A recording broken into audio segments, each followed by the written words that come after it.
అది 100% ఉంటుంది. నేను ఇంకో మాట కూడా ఇప్పుడు ఫస్ట్ కేసీఆర్ గారు గ్రాంధికం నుంచి మీరు అంటున్నారు కదా కేసీఆర్ గారు హాస్పిటల్లో ఉంటే మొదట వెళ్ళి పరామర్శించింది అని. అప్పుడు నిజంగా రేవంత్ రెడ్డి గారిని అందరూ అప్రిషియేట్ చేశారు. అప్రిషియేషన్ ఎప్పటికీ ఉంటుంది మేడం. కానీ అహంకారం ఉన్న వాళ్ళతో అహంకారంగానే డీల్ చేయాల్సిన అవసరం ఉంటుంది.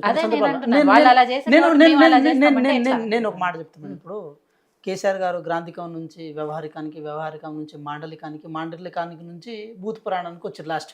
అంటే గ్రాంధికం అనేది ఇది వెనకట రచయితలు వాడిన భాష, వ్యవహారికం అనేది ఇక తర్వాత గురజాడ అప్పారావు లాంటి వాళ్ళు మేధావులు వాడిన భాష, ఇక మాండలికం అనేది ప్రాంతాన్ని బట్టి ఉంటది కాబట్టి తెలంగాణ యాస భాష మాట్లాడతాం. ఇక భూత పురాణం అనేది అది అల్టిమేట్గా అది ఏ ప్రాంతంలో భూతే అది అట్లా దాకా వచ్చారు. ఒకసారి భువనగిరికి సంబంధించిన సభలో లాస్ట్ మూమెంట్లో నిరుద్యోగులు చాలామంది రోడ్ల మీదకి వచ్చి ఇది రోడ్ల మీదకి స్పేస్ ఉండదని చెప్పి ఇంటి పైన ఉంటుంది కదా మేడం, మేడ మీద ఇట్లా ప్లకార్డు పట్టుకుంటారు.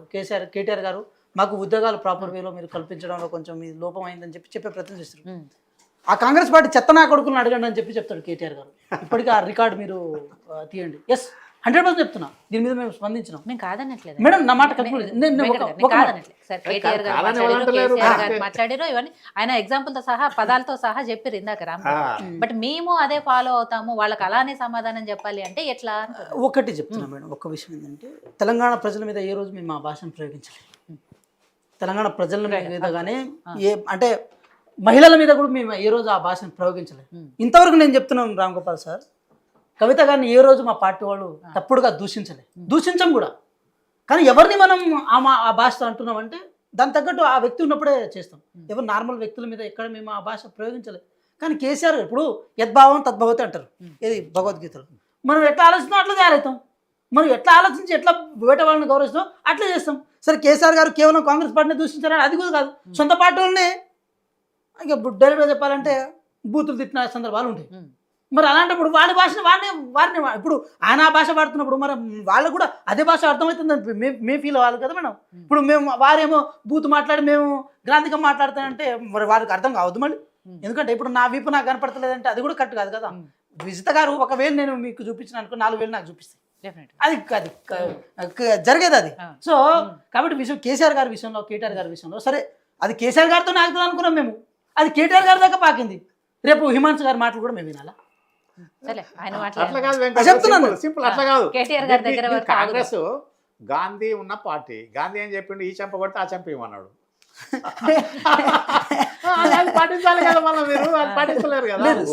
పార్లమెంట్ లో మీరు రాహుల్ గాంధీ గారి గురించి తప్పుగా మాట్లాడితే ఫస్ట్ ఖండించింది మా నాయకుడు కేసీఆర్ గారు. దాన్ని గుర్తించుకోవాలి ఫస్ట్ మీరు.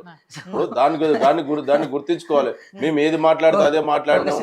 కేసీఆర్ గారిని ఆదర్శంగా తీసుకుంటాం. పరిపాలన ఆదర్శంగా తీసుకోండి. మీరేం మాట్లాడారండి? పరిపాలన కేసీఆర్ గారు తెలంగాణ ప్రజలకు ఏ విధంగా సంక్షేమ పథకాలు ఇచ్చిండు, ఏ విధంగా అభివృద్ధి చేసిండు, అందులో ఏమన్నా లోటుపాట్లు ఉంటే దాన్ని సరిచేయండి. కానీ మేము తిట్లు ఆయన చూసి నేర్చుకున్నాం. అరే ఆయన ఆ రోజు తెలంగాణ వచ్చే సందర్భంలో ఉద్యమ పార్టీగా కాబట్టి ఉద్యమ పార్టీగా కాబట్టి ఆ సందర్భాన్ని బట్టి ఆ విధంగా మాట్లాడాల్సిన సందర్భం ఏర్పడ్డది. ఇప్పుడు మీరు ప్రభుత్వ అధినేతగా ముఖ్యమంత్రి హోదాలో ఉండి ఆ విధంగా మాట్లాడడం సమంజసం కాదు అని చెప్తున్నాము.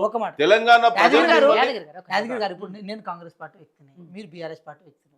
నేను ఇక్కడ నా సబ్జెక్ట్ని చెప్పడానికి రాలే, కానీ మీ పట్ల నేను విచక్షణతో ఉంటున్నా చూడండి. అదే పనిచేస్తుంది అల్టిమేట్గా. సో యాదగిరి గారు అక్కడ పార్టీలో కేసీఆర్ గారు వాడుతున్న భాష మీరు వాడతలేరు, కేసీఆర్ గారికి వ్యతిరేకంగా మా పార్టీలో వాడుతున్న భాష మేము వాడతలేము. మనం అది మీరు ఎట్లా ఉంటారో నేను అట్లే ఉంటా, అది ఉంటుంది. ఒక ముఠామిస్త్రి సినిమా అందరూ చూసుకుంటారు నాకు తెలిసి. ముఠామిస్త్రి సినిమాలో విలన్ ఏం చేస్తారంటే ఒక చీమ లోపల నీటిలో దీంట్లో ఆయిల్లో పడిపోతే అది తీసి దాన్ని బతకనిస్తారు, అది పక్క పడేస్తారు, ఒకరిని చంపేస్తారు పక్క పోయి. సో ఇది బ్యాలెన్స్ అయిందని అంటాడు.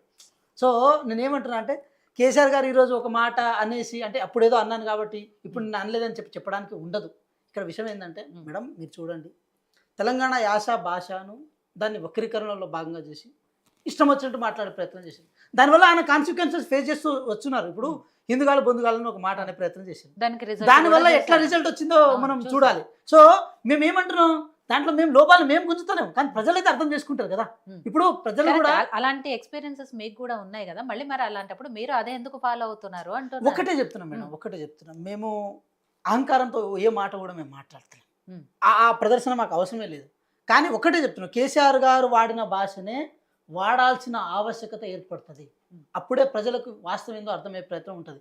కేసీఆర్ గారు చాలా శుతిమెత్తంగా మాట్లాడితే మేము కూడా శుతిమెత్తంగా మాట్లాడతాం, రెండు బ్యాలెన్స్ అయిపోతుంది. ఎందుకంటే ఆయన అధికార పక్షంలో ఉంటాం, మేము ప్రతిపక్షంలో ఉంటాం. కేసీఆర్ గారు ఎప్పుడు మాట్లాడాడు మీతోని, ఇక ఏ విధంగా ఇక మాట్లాడారు? అవన్నీ మీ చర్చ- పార్టీ నాయకులు ఇక ఎవరైనా ఆ విమర్శించారు? చర్చ- ఆ ఆ చర్చలో చర్చలో ఉండే- కేసీఆర్ గారి ఇంకా- భాష ఇంకా- ఇంకా- మాట్లాడిన ఇంకా- మాట్లాడడం ఇంకా- సమంజసమా? సార్, విజయ్ గారు అది ఆ సమంజసం? రికార్డు తీస్తే కేసీఆర్ గారు ఆ రికార్డు మాట్లాడింది తీస్తే రోజు మొత్తం నేను కూడా ఏమంటున్నా, సరిపోతుంది. కేసీఆర్ గారు ప్రతిపక్ష నాయకులు మాట్లాడింది కానీ ఉద్యమ కానీ పార్టీగా కానీ ఉన్నప్పుడు ఏ ఉద్యమకారుడిగా వదిలిపెట్టలేదు కేసీఆర్ తెలంగాణ గారు. ప్రజల కోసం తెలంగాణ ఉద్యమకారుడిగా ఉద్యమ పార్టీగా ఉన్నప్పుడు ఉద్యమం మాట్లాడారు. అయిపోయిన తర్వాత ఇప్పుడు తెలంగాణ మీరు అదే విధంగా వచ్చిన మాట్లాడతారా? తర్వాత మీరు ఒక తెలంగాణ తెలంగాణ రాష్ట్రం ముఖ్యమంత్రిగా వచ్చిన ఉండి తర్వాత మీరు ఈ విధంగా నేను అదే ప్రతిపక్ష మాట్లాడతా అంటే మీరు ఎంతవరకు కరెక్ట్? చవటలు, ఈ పదాలన్నీ సన్నాసులు. వాడి మీడియాని తిట్టి ఇప్పుడు ఇంకోటి మేడం, అసెంబ్లీలో కాళేశ్వరం మీద చర్చ జరుగుతున్నప్పుడు ఉత్తమ్ కుమార్ రెడ్డి గారు ఈ విషయం కొంచెం మాకు ముందుగానే ప్రిపేర్ ప్రిపేర్ అయ్యి రాకుండా పీకనికి వచ్చినా అంటే దాంట్లో అంటే ఏం అర్థం చేసుకోవాలి అంటే ఒక గౌరవ సభ్యుడు, మాజీ మంత్రిగా చేసిన వ్యక్తి, అప్పటికే పీసీసీ ఉన్న వ్యక్తి, ఆయన పట్ల ఈ విషయంగా మాట్లాడొచ్చా? ఈ విధంగా అప్పుడు ఆయన అర్థం చేసుకోవాలి.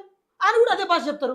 లేదు మీరు ఏది కుట్లు అల్లుక కోసం వచ్చిరని చెప్పే ప్రయత్నం చేస్తారా? మరి ఈ భాష అర్థమవుతుంది. తెలంగాణ ప్రజలు మేము ఇంకో విషయం కూడా చెప్తున్నాం, ఏ మాస్ కల్చర్లో భాగంగా తెలంగాణ ఉద్యమాన్ని మేము ముందుకు తీసుకుందామని చెప్పి మీరు ఆ ప్రమోషన్ క్రియేట్ చేసుకున్నారో, కేసీఆర్ లాంటి వ్యక్తిని ఎదుర్కోవడం కోసం కూడా మేము అదే భాషను ఎంచుకుంటాం. కానీ మా భాష వల్ల తెలంగాణ ప్రజలు ఇబ్బంది పడలేదు.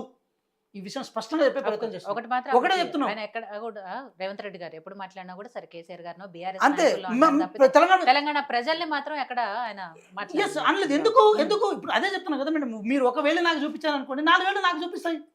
అది కామన్ గా జరిగే ప్రక్రియ. అట్లా జరిగింది. సోదర, కాంగ్రెస్ కండువా ఎక్కున్నోళ్ళను కార్యకర్తలను కాళ్ళతోటి తన్న సందర్భాలు వీడియోలో ఎన్నో సందర్భాల్లో చూసినాం. మనము చేతులతో కొట్టిన సందర్భం చూసినాము, కాళ్ళతో తన్నిన సందర్భం చూసినాము. మీరు ఎందుకు ఆ విధంగా మాట్లాడతారు వెంకట్ గారు? ఇప్పుడు నేను ఏమంటున్నా, మీరు కొన్ని సందర్భాలలో నోరు జారి పొరపాట్లు జరిగినప్పుడు మనం దానికి సమర్థించుకునే అవకాశం ఉండదు. తప్పైతే క్షమించడం కోసం కూడా మనం సిద్ధంగా ఉండాలి, దాన్ని సరి చేసుకోవడం కోసం కూడా సిద్ధంగా ఉండాలి. కానీ మీరు మాట్లాడే క్షమించమని చెప్పండి, మేము కూడా క్షమించమని. ఎవరు క్షమించమని చెప్పాలి? ఇప్పుడు కేసీఆర్ గారితో మాకే గట్టి పంచాయతీ లేవు, చెప్పండి. కానీ అట్లా చెప్పారు కదా. నేనేమంటారా, కేసీఆర్ గారు తిట్ల పురాణాన్ని ఉద్యమకారుడు అంటే ఒక ఉద్యమకారుడు ఇట్లే తిడతారని చెప్పి మీరే ప్రమోట్ చేసినప్పుడు ఆ ఉద్యమకారుడు రేపు అది అధికారంలోకి మరి ఆయన తిట్టేటోళ్ళు తయారు కారా? ఇప్పుడు ఆ అహంకారాన్ని, ఇది ఆంధ్ర అహంకారాన్ని, పెత్తందారిని పంపించింది కేసీఆర్ అని చెప్పి మీరు చెప్పినప్పుడు మీ అహంకారాన్ని, మీ పెత్తందారిని పంపించడంలో మేము కూడా అదే భాష వాడాలి. ఏముంది? ఇప్పుడు పెత్తందారి నువ్వే కదా, నువ్వే పరిపాలిస్తున్నావు కదా, నిన్ను ప్రజలు తిడుతున్నారు కదా. నువ్వు ఒక్క కేసీఆర్ ఒక్క మాట అంటే కొన్ని లక్షల గొంతుకలు రేవంత్ రెడ్డి గారిని తిడుతున్నాయి, రేవంత్ రెడ్డి గారి ప్రభుత్వాన్ని తిడుతున్నాయి. దాన్ని చూసుకొని నువ్వు ఫస్ట్ నేను వినిపిమంటే వినిపిస్తా. ఇప్పుడు నీకు ఏం మాట్లాడుతున్నారు? ఒక్క మాట మాట్లాడితే అన్ని మాటలు నువ్వు వింటావా? చెప్పు. అరే ఇప్పుడు నేను మాట్లాడమంటే చెప్పు. ఒక నిమిషం 4-5 ఛానల్ ఉన్నాయి గట్టిగా. కేసీఆర్ ని తిట్టినది ఒక రైతు తిట్టిన సందర్భం చూపి, ఒక సాధారణ మహిళతో తిట్టిన సందర్భం చూపి. అరే ఏం మాట్లాడుతున్నావు వెంకట్? ఇప్పుడు సామాన్య ప్రజలు ఎవరైనా ముఖ్యమంత్రి హోదాలో ఉన్న కేసీఆర్ గారిని కానీ ఇప్పుడు నేను ఏమంటున్నా, సరే మా ఛానల్ ఒకటినండి, మీ ఛానల్ ని తీసుకెళ్దాం. నేనేమంటున్నా, మీ ఛానల్ ని తీసుకెళ్దాం. వెంకట్ గారు ఎక్కడికి రమ్మంటే అక్కడికి మనమే పోదాం. ఒకవేళ నిజంగా కేసీఆర్ గారు చేసింది తప్పు అని ఒక 10 మందిని మీరే ముందుగా ఉస్మానియా యూనివర్సిటీకి పోదాం మేడం. కొంచెం విద్యార్థులు మీరు ఎక్కడికంటే అక్కడ పోదాం. ఫస్ట్ మీరు రేవంత్ రెడ్డి గారిని రమ్మని చెప్పండి ఉస్మానియా యూనివర్సిటీకి. రేవంత్ రెడ్డి గారిని రమ్మని చెప్పండి. మరి ఇంకేం మాట్లాడుతాను? విజిత గారు, ఇది ఛాలెంజ్ మీరు తీసుకోవాలి. దగ్గర ఉంది కొంచెం, ఇక్కడ చెప్పండి. ఉస్మానియా యూనివర్సిటీ, ఉస్మానియా క్యాంపస్ లో రైతులు నాగలు పెట్టి దున్నుతున్నారా? రైతుల దగ్గర వెళ్దాం పదండి. కొండారెడ్డి పోదాం, కొడంగల్ పోదాం, వరంగల్ పోదాం, కొండా సురేఖ దగ్గర పోదాం.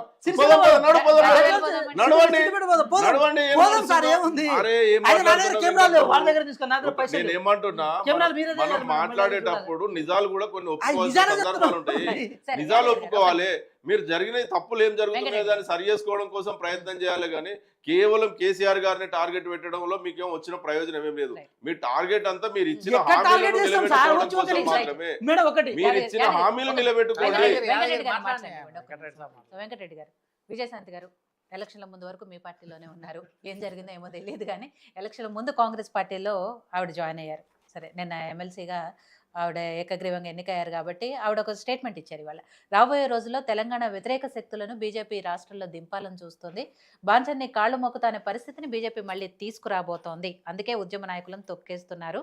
బీజేపీలో ఉంటే మాకేం గౌరవం ఇచ్చారు, నేను ఆ పార్టీలోంచి ఎందుకు బయటకు రావాల్సి వచ్చింది. ఇవన్నీ కూడా బీజేపీ మీద ఆవిడ చేసిన ఎలిగేషన్స్. నిజంగా ఆవిడ పార్టీలోంచి ఎందుకు బయటకు రావాల్సి వచ్చింది అనేది ఇప్పటివరకు ఆవిడ చెప్పలేదు, బీజేపీలో నాయకులు కూడా చెప్పలేదు. మరి ఏం జరిగింది, ఎందుకు ఉద్యమ నాయకులను తొక్కుతున్నారు, అండ్ వ్యతిరేక శక్తులు ఏదో దింపుతుంది బీజేపీ అని. ఎవరు దొక్కుతున్నారండి? ఎవరు? భారతీయ జనతా పార్టీ ఎప్పుడు కూడా చేయదు ఆ పని. ఎందుకంటే భారతీయ జనతా పార్టీ డెఫినెట్గా ఎవరైతే పనిచేస్తారో, ఎవరైతే పార్టీలో